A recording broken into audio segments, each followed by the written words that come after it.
Hello everyone.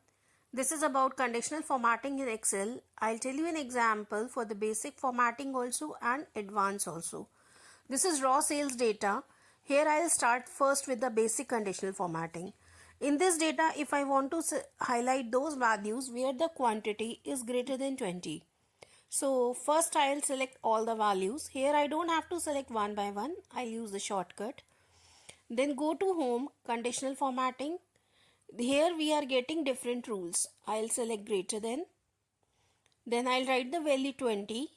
These are different formats. I want to highlight with this selection, with this format. Do OK. Now you can see. Now there is one thing here, you can see we are able to highlight only that column which is quantity. If you want to represent it in a better way, then you would like to highlight the whole row based on this condition, this column value. So first I'll clear the formatting which I already applied. So I'll go to conditional formatting, clear rules, and clear the rules from entire sheet. Now it is clear. Again I'll apply formatting. I'll select the first row and then I'll press Ctrl Shift down to select the whole data downwards. Again go to conditional formatting. Now I'll use different option, that is new rule. Now I'll use the last option here, that is use formula. Here I'll write equal $2 greater than 20.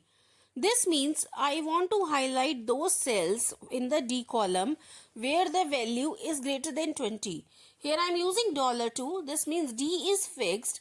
The values will come from D2, D3, D4, D5 like this.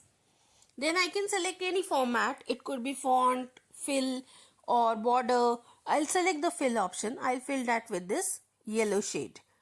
Do OK. Now the whole row will be formatted where the quantity is greater than 20. You can see. Now this is the better way to represent the data for the particular condition, and this is actually advanced conditional formatting option. Thank you. If you like this video, then please like, subscribe and share the channel, and tell me in the comments that for which topics you would like to see more videos. Thank you so much. Thanks for watching again.